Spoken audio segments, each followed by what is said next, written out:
अस्सलाम वालेकुम guys, how are you. I hope आप सब ठीक होंगे। मैं हूं हसनैन अब्बासी और आप देख रहे हैं मेरा YouTube channel CSS study with Hasnain. आज हम एक इम्पोर्टेंट कंसेप्ट जो है इकॉनमी का उसको डिस्कस करेंगे और आई थिंक ये बड़ा इम्पोर्टेंट है। आपको इसका पता होना बहुत ज़रूरी है क्योंकि जब भी आप इकॉनमी के ऊपर बात करेंगे और वो किसी भी सब्जेक्ट के अंदर CSS के किसी भी सब्जेक्ट पे हो सकती है। तो चाहे आप करंट अफेयर्स में हैं, चाहे आप पाकिस्तान अफेयर्स में उसको कर रहे हैं, चाहे आप किसी और सब्जेक्ट के अंदर और इंटरनेशनल रिलेशंस के अंदर हैं, तो आपको एक चीज़ पता होनी चाहिए जो मैंने देखी कि इंटरव्यू के अंदर भी पूछी जाती है। और इसके अलावा भी अगर आप ऐसे भी फॉर एग्जांपल उसको कर रहे हैं, कोई ऐसा ऐसे आ गया इकॉनमी के ऊपर, तो उसके अंदर भी आपको इसका पता होना बहुत ज़रूरी है। And that is topic is monetary policy of Pakistan, कि मॉनेटरी पॉलिसी क्या होती है और इसके अंदर कौन सी चीज़ें हैं जिनको स्टेट बैंक कंट्रोल करता है। और बेसिकली मॉनेटरी पॉलिसी सेट भी स्टेट बैंक ही करता है। तो मॉनेटरी पॉलिसी के अंदर बेसिकली कौन सी 4-5 चीज़ें हैं जो स्टेट बैंक खुद करता है, और उसके अंदर जो उसूली तरीका है कि गवर्नमेंट का या फाइनेंस मिनिस्ट्री की इन्वॉल्वमेंट बहुत कम होनी चाहिए या नहीं होनी चाहिए। यही वजह है कि IMF ने भी कंडीशन रखी थी PTI की गवर्नमेंट के अंदर कि जो आपका स्टेट बैंक ऑफ पाकिस्तान है वो इंडिपेंडेंट होना चाहिए। फाइनेंस मिनिस्ट्री उसके अंदर कोई इन्वॉल्वमेंट ना करे, उसको मजबूर ना करे स्टेट बैंक के अंदर कि तुम इस तरफ पैसे लगाओ और इस तरफ ना लगाओ और ऐसे इसको मैनेज करो।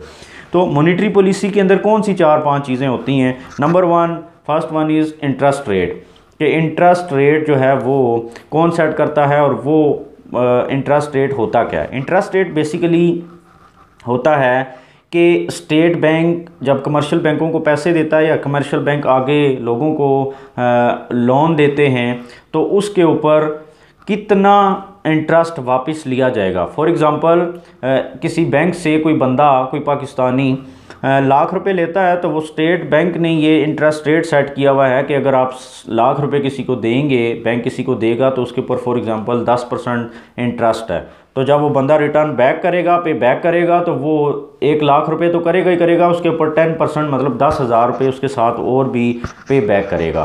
तो ये पहली चीज़ है जो कि स्टेट बैंक इसको कंट्रोल करता है मॉनेटरी पॉलिसी के तहत, और ये है interest rate. Number 2, inflation rate, कि मुल्क के अंदर महंगाई कितनी होनी चाहिए। इंटरेस्ट रेट को सेट कौन करता है। आपको पता है कि महंगाई जो है वो किस तरह के वैल्यूज़ ऊपर नीचे होती हैं। कभी कहते हैं 7% पे आ गई, कभी 8 पे आ गई, अब कहा जा रहा है, कोई कहता है 15% पे है, कोई कहता है 19% पे है। तो ये इस तरीके से अभी कंट्रोल कौन करता है। This is also the task of state bank, और ये through monetary policy inflation rate भी स्टेट बैंक ही कंट्रोल करता है। नंबर 3, प्रिंटिंग ऑफ रुपी, आपकी जो लोकल करेंसी है, ये इसके नए जो नोट छापने हैं, कितने छापने हैं, कब छापने हैं, या हमारे पास जो फॉरेन रिजर्व्स आए हैं वो कितने आए हैं, हमने उसके अकॉर्डिंगली जो लोकल करेंसी है वो छापनी है। फॉर एग्जांपल हमारे स्टेट बैंक के पास जो फॉरेन रिजर्व्स आए हैं, चाहे वो सोना या डॉलर्स हैं, वो 10 अरब डॉलर के आए हैं, तो जो नए नोट छापे जाएंगे वो 10 अरब डॉलर के ही छापे जाएंगे। मतलब पाकिस्तानी लोकल जो करेंसी है वो कितनी बनती है 10 अरब डॉलर्स के मुकाबले में, तो उतने ही नोट छापे जाएंगे, इससे ज़्यादा नहीं छापनी चाहिए प्रिंसिपली, कि उसूली तौर पर ये होना चाहिए। लेकिन यहाँ पर स्टेट बैंक जब उसको गवर्नमेंट कंट्रोल कर लेती है, फाइनेंस मिनिस्ट्री इन्वॉल्वमेंट करती है, तो फिर ये होता है कि फॉरेन रिजर्व्स भी नहीं आते और वैसे ही नोट छाप लिए जाते हैं, जिसकी वजह से आपकी इकॉनमी वीक हो जाती है और डीवैल्यूएशन की तरफ हम जाते हैं।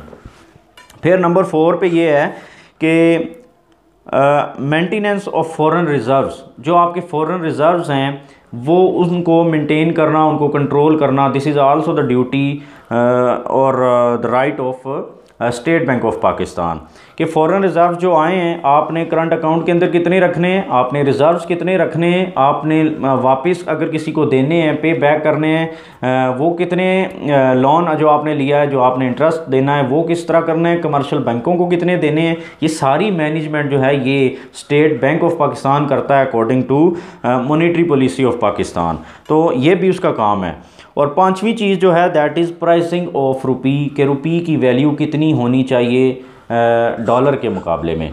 तो जब इन कंपैरिजन टू डॉलर जो रुपया सस्ता हो रहा है या महंगा हो रहा है, तो ये भी स्टेट बैंक का काम होता है क्योंकि जो फ़ॉरेन रिज़र्व्स होते हैं वो स्टेट बैंक के पास होते हैं, तो फ़ॉरेन रिज़र्व्स के अकॉर्डिंगली जो लोकल करेंसी है हमारी रुपी, उसको मैनेज करना, उसकी प्राइस फिक्स करना या सेट करना वो स्टेट बैंक ही करता है। तो ये अलग बात है कि जब हम IMF से पैसे लेते हैं तो फिर वो कहता है आप अपनी मॉनेटरी पॉलिसी ज़रा हमारे वाले कर दें, तो फिर वो कहता है कि हमें आप फ्री फ्लोट पे छोड़ दें। जब आप फ्री फ्लोट पे छोड़ते हैं तो फिर 3 सालों या 4 सालों के अंदर 110 से 210 पे आपकी इकॉनमी, आपका रुपया पहुंच जाता है इन कंपेरिजन टू डॉलर। तो ये 4-5 चीज़ें हैं जो मॉनेटरी पॉलिसी के अंदर होती हैं, और मॉनेटरी पॉलिसी को कौन कंट्रोल करता है? That is state bank.